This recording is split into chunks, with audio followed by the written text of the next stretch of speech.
এই দেখো ভালো করে নাড়াচাড়া করে নিয়েছি আর জাস্ট গরম গরম ধোঁয়া ওঠা লোটে মাছের ভর্তা রেডি। তো চলো আমাকে দিয়ে দাও। চলো গরম ভাতের সঙ্গে জাস্ট জমে যাবে। হ্যালো বন্ধুরা, রাজনন্দিনী ফুড লাভার্স আপনাদের সবাইকে স্বাগত। তো আজকে মিতালি কি হবে? আজকে বানাবো লোটে মাছের ভর্তা। তো চলুন আজকে লোটে মাছের ভর্তা দেখি। লোটে মাছের ভর্তা বানানোর জন্য আমি এখানে ফ্রেশ লোটে মাছ নিয়ে নিয়েছি আর লোটে মাছটাকে ভালো করে ধুয়ে আর জলে এখন ভিজিয়ে রেখেছি। যেহেতু ভর্তা হবে সেখানে যথেষ্ট পরিমাণে পেঁয়াজ লাগবে, সেখানে দেখুন আমি প্রায় 5টার মতো পেঁয়াজ কুচি করে নিয়েছি। 50 গ্রাম রসুন নিয়ে নিয়েছি, রসুনটাকেও ভালো করে কুচি করে। আদা নিয়ে নিয়েছি, আদাটাকেও কুচি করে। এখন দেখুন লাল লাল টমেটো নিয়ে নিয়েছি। এই লাল লাল টমেটোটা আমি যথেষ্ট পরিমাণে নিয়েছি, প্রায় 4টের মতো মিডিয়াম সাইজ। দেখতে পাচ্ছেন এখানে নিয়ে নিয়েছি একটা লেবু আর নিয়েছি ধনেপাতা। এরপর নিয়ে নেবো স্বাদ মতো নুন, হলুদ গুঁড়ো, শাহি গরম মশলা, জিরে ধনে গুঁড়ো আর নিয়েছি লাল লাল কাশ্মীরি তেল ছাড়া ভর্তা একদম বানাবে না, সেজন্য আজকে এই রেসিপিটা সর্ষের তেলে। একটা কাঁচা লঙ্কা নিয়ে নিয়েছি, ভর্তার সঙ্গে জাস্ট জমে। আমি নিয়ে নিয়েছি বাটা মশলা, বাটা মশলার মধ্যে পেঁয়াজ, আদা, রসুন, টমেটো সমস্তটাই একসাথে আমি বেটে নিয়েছি। তো চলুন বন্ধুরা, ইন্ডাকশন অন হয়ে গেছে। এরপরে তৈরি হতে চলেছে লোটে মাছের ভর্তা। তো লোটে মাছের ভর্তা বানানোর জন্য প্রথমেই আমাদের ইউজ করতে হবে সর্ষের তেল, কারণ সর্ষের তেল না হলে না ভর্তা একদম বানাবে না। 2 চামচের মতো সর্ষের তেল দিয়ে দিলাম। তো দেখতেই পাচ্ছেন সর্ষের তেল গরম হয়ে গেছে আর যথেষ্ট পরিমাণে আমি এখানে রসুন কুচি করে নিয়েছি। এই রসুন কুচিটা আমি এই গরম তেলের মধ্যে দিয়ে দিলাম। তো দেখতেই পাচ্ছেন বন্ধুরা, মশলাটা জাস্ট একটু কষানো হয়ে গেছে। এই অবস্থাতে আমি এর মধ্যে দিয়ে দেব পেঁয়াজ কুচি। এই পেঁয়াজ কুচিটা যথেষ্ট পরিমাণে লাগবে, মিহি করে কুচি করে নিতাম আর হাতের সাহায্যে এভাবে চিপে চিপে আমি ভালো করে ছড়িয়ে দিয়ে দেবো। কারণ ভর্তা মানে একটু পেঁয়াজ কুচি, তারপরে রসুন কুচি, টমেটো কুচি এগুলো বেশি পরিমাণে লাগে, নাহলে টেস্ট আসবে না। তো আপনারাও একবার হলো এইভাবে ট্রাই করবেন আর নিজেদের প্রিয়জনদের জন্য লোটে মাছের ভর্তা একবার হলো বানাবেন। কমেন্টে জানাতে ভুলবেন না কারা কারা কোথা থেকে দেখছেন, কারণ আপনারা যখন জানাবেন আমাদের ভীষণ ভালো লাগবে। আর যারা নতুন তারা অবশ্যই ফলো করে দেবেন, সাবস্ক্রাইব করে দেবেন আর লাইক শেয়ার করতে কিন্তু ভুলবেন না।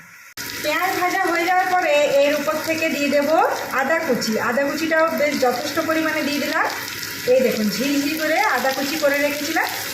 আদা কুচি দিয়ে দেওয়ার পরে এরপরে দিয়ে দেবো টমেটো কুচি। টমেটো কুচিটাও যথেষ্ট পরিমাণে দেব। আমি এখনই বললাম যে ভর্তা হচ্ছে কুচি না হলে টেস্ট আসবেই না, আর কুচিটাও যথেষ্ট পরিমাণে লাগবে। তো দেখুন মিডিয়াম সাইজে 2টো টমেটো কুচি আমি এর মধ্যে দিয়ে দিলাম। এই সমস্ত কিছু জিনিসগুলো দেওয়ার পরে এইভাবে একটু আবারও নাড়াচাড়া করে নেব। আমি লোটে মাছটাকে ভালো করে ধুয়ে জল ঝরিয়ে এখানে একটা স্ট্যানারের মধ্যে রেখে দিয়েছিলাম, কারণ এর এক্সট্রা জলটাও থাকে। তো এই মাছটা অনেক নরম হয়, সেই জন্য এক্সট্রা জলটা যাতে বেরিয়ে যায় সেই জন্য আমি স্ট্যানারের মধ্যে রেখে দিয়েছিলাম। এরপরে এখন আমি একটা লেবু নিয়ে নিয়েছি। এই লেবুটাকে আমি অল্প কেটে নেব। এই 1 টুকরো লেবু এই সমস্ত লোটে মাছগুলোকে এই একে একে দিয়ে দেবো আর ভালো করে মাখিয়ে রাখবো। অনেকেই থাকে যে লোটে মাছের গন্ধের জন্য কিংবা সামুদ্রিক মাছের গন্ধের জন্য খায় না, তো আপনারা এই টিপসটা অবশ্যই অ্যাপ্লাই করবেন। তো এই দেখুন আমি এই লেবুর রসটা চারিপাশে ছড়িয়ে দিচ্ছি। আর এই ভর্তাটা একবার হলো ট্রাই করতে কিন্তু ভুলবেন না বন্ধুরা। কমেন্টে জানাবেন নিজেদের প্রিয়জনদেরকে এইভাবে লোটে মাছের ভর্তা খাওয়াবেন আর কমেন্টে কিন্তু আমাদেরকে জানাতে ভুলবেন না। এই দেখুন লেবুর রস দিয়ে দিলাম। এরপরে ভালো করে এটাকে এরকম ভালো করে মাখিয়ে নেব। মাখিয়ে নেওয়ার পরে প্রায় 1/2 ঘন্টা মতো রেস্ট রেখে দেবো। সমস্ত কুচনোগুলোকে এইভাবে ভালো করে নাড়াচাড়া করে নিলাম। এরপরে আমি এর মধ্যে দিয়ে দেবো গুঁড়ো মশলা। তো প্রথমে দিয়ে দেবো স্বাদ মতো নুন, দেবো হলুদ গুঁড়ো, আর এখানে দেবো বাড়ির বানানো জিরে ধনে গুঁড়ো, সামান্য পরিমাণে কাশ্মীরি গুঁড়ো লঙ্কা দিলাম, আর সবশেষে দেবো শাহি গরম মশলা। গুঁড়ো মশলাগুলো দেওয়ার পরে একটু নাড়াচাড়া করে নেব। এই দেখুন, আর এই রান্নাটা পুরোটাই মিডিয়াম আছে কিন্তু আপনারা করবেন, খুব সুন্দর একটা কিন্তু স্বাদ বেরিয়ে আসবে। মশলা প্রায় ভাজা হয়ে গেছে। তো এখন এর মধ্যে আমি দিয়ে দেবো এই লেবু মাখানো লোটে মাছগুলো। লোটে মাছগুলোকে এইভাবে আমি একে একে দেখুন এই ভর্তার যে মশলা রেডি করছিলাম ওর উপরে একে একে এইভাবে দিয়ে দেবো। এই দেখুন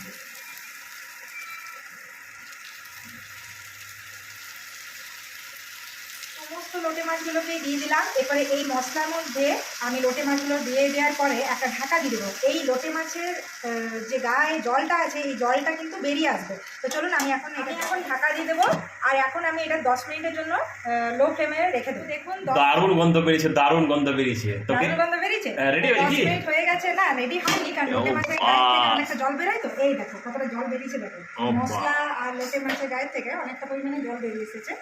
এখন আমি একটা কাজ করব, ভর্তাটা কিভাবে তৈরি হবে দেখো, খেতে কিন্তু খুব আরাম হবে। তো এই দেখো এইভাবে মাছগুলো তো খুব নরম হয়, এই দেখো একটু সরিয়ে নিলে, দেখো সরিয়ে নিলাম। এরপরে এখানে এই যে শিরার মতো যে কাঁটাটা আছে না, এই কাঁটাটা এইভাবে আমি জাস্ট তুলে নেব।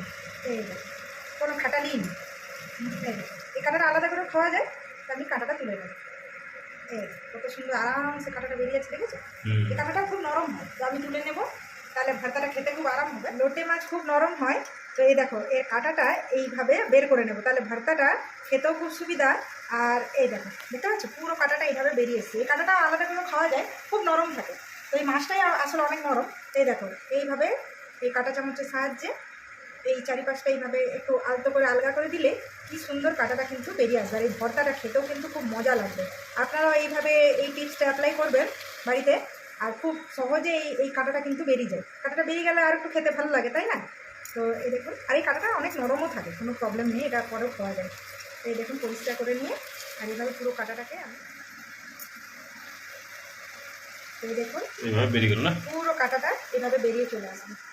কাঁটা বের করে নেওয়া হয়ে গেছে, এরপরে আমি ভর্তাটাকে এইভাবে ভালো করানোর পরে এইভাবে ভালো করে নাড়াচাড়া করে নেব। তো দেখতেই পাচ্ছেন দারুণ ভর্তাটা গন্ধ কত- বেরিয়েছে, হ্যাঁ। হয়ে গেছে মনে হয়, আমাকে একটু আর দিয়ে দাও। এটা খেতেও কিন্তু খুব সুবিধা হবে, একবার হলো এই টিপসটা ট্রাই করবেন। দাঁড়াও, এই ভর্তাটার মধ্যে একটা মেন জিনিস যায়নি, সেটা হলো কাঁচা লঙ্কা। আর কাঁচা লঙ্কাটা আমি জানোই ফাঁকিবাজি রান্না করি, এইভাবে কাঁচিতে করে কুচি কুচি করে কেটে নেবো, কারণ ভর্তা যদি একটু ঝাল ঝাল না হয় না, গরম ভাতের সঙ্গে জাস্ট মানাবে না। তো ঝালটা নিজেদের স্বাদ মতো আপনারা করে নেবেন, কারণ যারা ঝাল বেশি খান তারা একটু ঝাল বেশি দেবেন, যারা ঝাল কম খান ঝাল কম দিতে পারেন।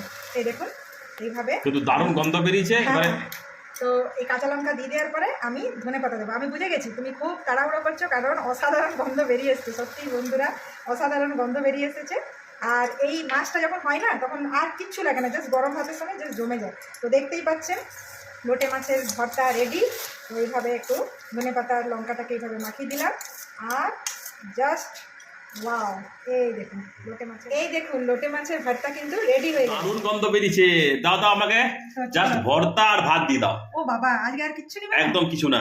তো এই দেখুন ভর্তা আর ভাত খাবে শুধু, বলছে সত্যি অসাধারণ এটা টেস্ট হয়। তো একদম, চলো একদম। বেশি করে তোমাকে ভর্তা আর ভাত দিলাম, খেয়ে বলো কেমন হয়েছে টেস্ট। তো লোটে মাছের ভর্তা দিয়ে গরম গরম গরম ভাত গরম ভাতের সাথে লোটে মাছের ভর্তা, ও মানে জমে যাবে, জমে যাবে, তাই না? খেয়ে বলো টেস্টটা কেমন হয়েছে। দারুণ দারুণ অসম্ভব হয়েছে? সুন্দর বন্ধুরা, অসম্ভব আর সুন্দর। খেতে অসুবিধা হচ্ছে না বলো? না। কাঁটাগুলো ভালো করে বেছে দিয়েছি। একদম। তো দেখতেই পাচ্ছেন ভীষণ, আমার ভাত খা।